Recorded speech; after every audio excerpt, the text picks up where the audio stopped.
तव्हांखे ख़बर आहे त सदर आसिफ अली ज़रदारी पघार न वठंदो, पर पंहिंजी धीअ खे ख़ातून अवल करार ॾेई अवाम जे टैक्स ते सिक्योरिटी मुफ़्त में ॾींदो ऐं उहा मोहतरमा सॼी दुनिया में अवाम जे टैक्स ते मुफ़्त में घुमंदी।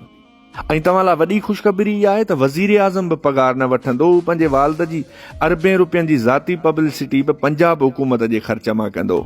पंहिंजे पीउ ऐं भाइरनि खे बि पंजाब हुकूमत जे ख़र्च ते सिक्योरिटी ॾींदो ऐं हू पाण बि पंहिंजे घर जी सिक्योरिटी फ्री में वठंदो।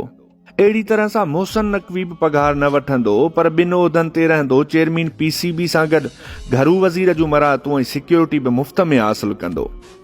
वज़ीर आज़म तनख़्वाह न वठंदो, पंहिंजे समूरे घर खे वज़ीर आज़म हाउस करार ॾेई घर जो ख़र्चु, सिक्योरिटी, पेंट, ज़ाती मुलाज़मनि जो ख़र्चु बि सरकारी ख़ज़ाने मां वठंदो।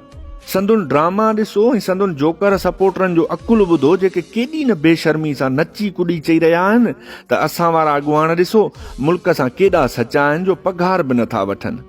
पर उन्हनि गॾहनि खे उहा ख़बर ई न आहे त जे तव्हां वारा मुल्क सां एतिरा सचा ऐं मुल्क जा एतिरा ख़ैर ख़्वाह हुजनि हा त जेकर सॼी उमिरि जेको लुटियो अथनि उन जो चोथों हिसो बि आणींदा त हिन मुल्क खे ईअं पिनणो न पवे हा।